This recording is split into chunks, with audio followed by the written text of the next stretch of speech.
चौथे सबक जो जेको चौथो भाग आहे, गोवर्धन भारती पंहिंजा कवि आहिनि उन्हनि जा गीत पढ़ूं। सिंधी साहित्य जो विकास सबक में तव्हां गीत सम्राट गोवर्धन भारतीअ बाबति पढ़ी चुका आहियो। गीत शाइरीअ जी सघारी सिंफ़ आहे। आदि ग्रंथ ऋग्वेद में लिखियलु आहे त गीत लफ़्ज़ संस्कृत मां निकितल आहे, जंहिंजो मतिलबु आहे ॻायल या जो ॻायो वञे। लोलीअ खां मारूअ ताईं दिलि जा गहरा ऐं आज़ादु अहसास जॾहिं लफ़्ज़नि जा घुंघरू ॿधी छोह विचां सुर-ताल सां शामिल थी नृत्य कनि, तॾहिं उहे गीत बणिजनि था। अहसासनि खे वणंदड़ ॿोलीअ में माणणु ऐं मज़ो वठाइणु ई गीत जी खूबी आहे। डॉक्टर अहिड़नि गीतनि ऐं संगीत सां ई मानसिक रोॻियुनि खे शफ़ायाब करे सघंदा हूंदा, ऐं गोवर्धन भारतीअ जा गीत इन्हनि गुणनि जो मिसाल आहिनि। घणो करे सभिनी सिंधी फिल्मुनि में संदसि लिखियल गीत ॻाया विया आहिनि। हिन सबक में तव्हां जेको गीत पढ़ंदा, उनखे सिंध जी आबिदा परवीन खां वठी हिंद जे ॻाइणनि पंहिंजे आवाज़ सां सजायो आहे। खेसि शीशे जा घर ते साहित्य अकादमी पारां 1990 ईस्वी में इनाम मिलियो। त हाणे पढ़ूं बुनियादी सबक। गीतनि जा मोती। जग मेड़िया टामी जा टुकड़ा, मूं मेड़िया गीतनि जा मोती। दुनिया दुख खे दुख ई ॼातो, पर मूं दुख जो मरम सुञातो। सुख जे नाज़ुक नवरनीअ खे, पहिरायम पीड़ा जी पोती। जॾहिं मुंहिंजी प्यास पुकारियो, कुझु त प्यारियो कुझु त प्यारियो, तॾहिं सुपननि जे सागर में चंड अची चांडोकी ओती। मुंहिंजो जीवन जल जी धारा, दुख ऐं सुख जंहिंजा ॿ किनारा। सहसे सूरज चंड सितारा, गोया मुंहिंजी जीवन ज्योति। ॾुखिया लफ़्ज़। टामे मन धातुअ जो क़िस्म, ॼातो सम्झियो, मर्म मन सचाई, नौरनी मन नई कुंवार, पहिरियायम मन पारायम, पोती मन रओ चुनी। हाणे अचो त हिन गीत जी हर हिकु तुक खे चङी तरह सम्झूं। जग मेड़िया टामी जा टुकड़ा, मूं मेड़िया गीतनि जा मोती। दुनिया दुख खे दुख ई ॼातो, पर मूं दुख जो मरम सुञातो। सुख जे नाज़ुक नवरनीअ खे, पहिरायम पीड़ा जी पोती। हिते कवीअ जे उच्च मानसिक हालत जी वाक़फ़ियत मिले थी। कवि चवे थो, दुनिया में मौजूद सुखनि जा समूरा पदार्थ ॼण टामे जा टुकर आहिनि, जिन जी मूंखे ज़रूरत कोन्हे। मूं त गीतनि जा मोती मेड़िया आहिनि। मूं लाइ गीत सोन चांदीअ ऐं हीरनि मोतियुनि मिसल आहिनि। कवि चवे थो, दुनिया दुख खे महज़ दुख सम्झे थी, पर मूं दुख जे मरम खे सुञाणे वरितो आहे त हू आर्ज़ी आहे, सदाईं क़ाइमु न रहंदो। इन करे सुख रूपी नाज़ुक नई कुंवार खे बि मूं पीड़ा जी पोती पाती आहे।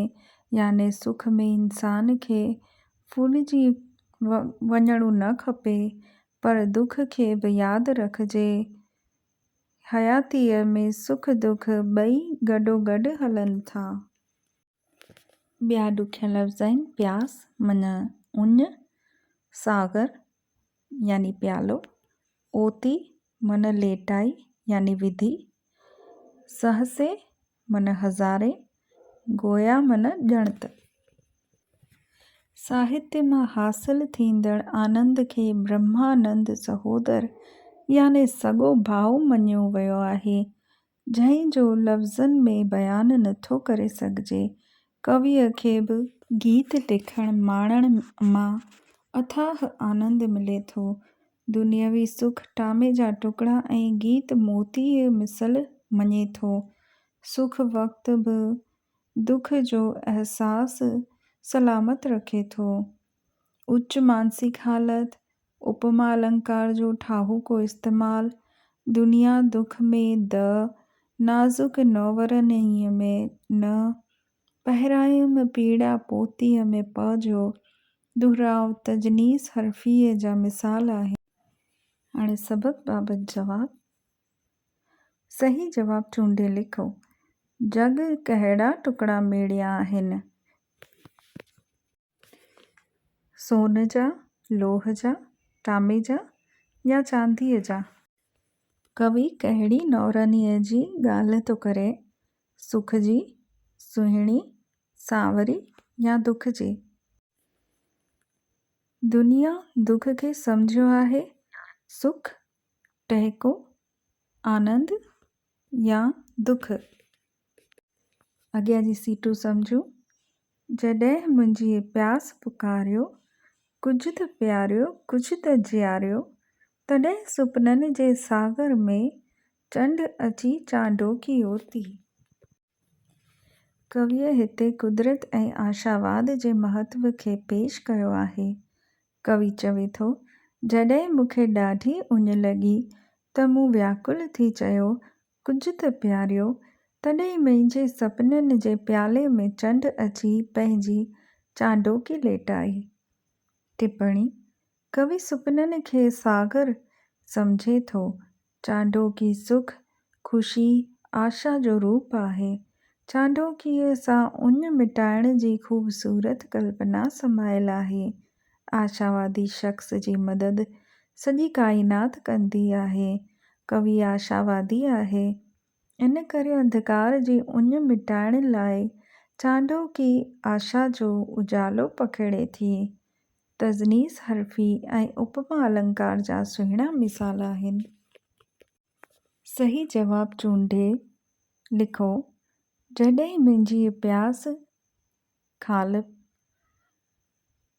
अ पुकारियो, ब लिकायो, स ॿुधायो, द कहटायो। ॿियो आहे सवालु।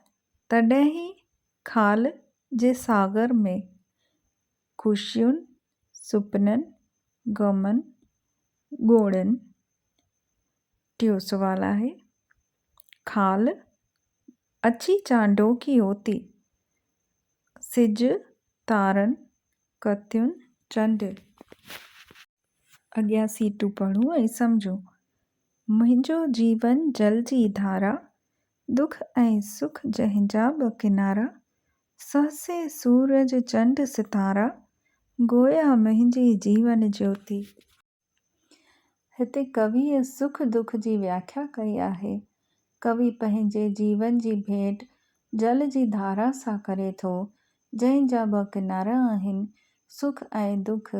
आशावादी कविअ जे जीवन में हज़ारे सिज, चंड ऐं तारा ॼण ज्योति रोशनी बणिजी आया आहिनि।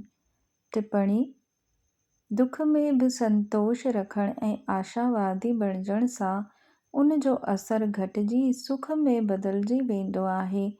कवि चवे थो, सुख दुख ॼण जीवन जा ॿ किनारा आहिनि, जेके पाण में मिली न सघंदा, या दुख या सुख। पर आशावादी कविअ खे हज़ारे सिज, चंड, तारा रोशनी बख़्शनि था। धारा, किनारा, सितारा हम काफ़िया लफ़्ज़ गीत में संगीत जो आनंद पैदा कनि था। हाणे सबक़ बाबति सुवालु। हेठियां जोड़ा मिलायो। हिक पासे आहे जीवन, दुख सुख, सूरज, वरी जीवन। साम्हूं आहे किनारा, धारा, ज्योति, सितारा। जेका तव्हां सीटूं पढ़ी हुन में ई हिन जो जवाबु मिली वेंदो। हाणे हिन सबक़ मां तव्हां छा सिखिया आहियो? त गीत जी माना सम्झी सघिया, ॿियनि कवियुनि जा गीत ॻोल्हे ॿुधाए सघिया, कवि गोवर्धन भारतीअ बाबति ॼाण हासिल करे सघिया, गीत जो ॿियनि सीफ़ुनि सां भेट करे सघिया। चूंड सिंधी शाइर में तव्हां पढ़िया हरू सदारंगाणीअ जी रुबाइयूं, प्रभु वफ़ा जा पंजकड़ा, नारायण श्याम जी गज़ल ऐं तस्वीरूं, गोवर्धन भारती जा गीत। त रुबाइयूं जेका आहे हुनजो भाव पक्ष ऐं कला पक्ष पढ़ी वठूं। त भाव पक्ष आहे परमात्मा जी महत्ता, कुदरत जी सूंह, ईश्वर जे प्रति विश्वास। ऐं कला पक्ष आहिनि अनुप्रास अलंकार, सरल भाषा शैली, हम काफ़िया लफ़्ज़। प्रभु वफ़ा जे पंजकड़नि जा भाव पक्ष आहिनि इंसान जी महत्ता, भेदभाव ख़त्म करण जी हिदायत, परमात्मा जी मौजूदगी। ऐं कला पक्ष आहिनि पंजनि सीटुनि वारी कविता, सरल भाषा शैली, हम काफ़िया लफ़्ज़ ऐं अलंकार। नारायण श्याम जी गज़ल ऐं तस्वीरूं जा भाव पक्ष आहिनि ॿोलीअ जा रूप, प्रेम जी महत्ता, हयातीअ जो फिलासफ़ी। ऐं कला पक्ष आहिनि सरल भाषा शैली, नज़ाकत, मंज़रकशी, हम काफ़िया लफ़्ज़। गोवर्धन भारती जे गीत जा भाव पक्ष आहिनि उच्च मानसिक हालत, आशावाद जो महत्व। ऐं कला पक्ष आहिनि तजनीस हरफ़ी, उपमा अलंकार, सुहिणा मिसाल मिलनि था। लाइकीअ में वाधारो, गोवर्धन भारती सिंधीअ जो घड़कूंडो फ़नकार आहे। शाइरीअ में हुन गज़ल, कविता, नई कविता, नज़्म, लोकगीत, लाॾा, लोलियूं सभ ते कलम आज़माई कई आहे। तन्हाई ऐं कौड़ो दूंहों संदसि नयनि कविताउनि जो मजमूओ आहे, जंहिं में टी.बी. अस्पताल जा आज़मूदा असराइती ॿोलीअ में दर्ज आहिनि। शाइर सां गॾु हू कहाणीकार, नाविल निगार, नाटककार, अदाकार ऐं हिदायतकार बि हो। बाल कहाणियूं, बाल कविताऊं लिखण में पंहिंजो मट पाण हो। खेसि लातियूं किताब ते तइलीम खाते पारां इनाम अता थियो। उन्हनि बाल कविताउनि जूं सीडियूं ऐं वी.सी.डी. बि ठहियल आहिनि। खेसि घणाई इनाम मिलिया, राजस्थान सिंधी अकाडमीअ जो सामी सम्मान ऐं राष्ट्रीय सिंधी भाषा विकास परिषद जो लाइफ टाइम अचीवमेंट अवार्ड खेसि घर वेठे ॾियण आया। अखिल भारत सिंधी ॿोली ऐं साहित्य सभा ऐं दुखायल ट्रस्ट पारां सम्मान बि खेसि घर वेठे अची अता कयो वियो, जो हुन घर खां निकिरण छॾे ॾिनो हो।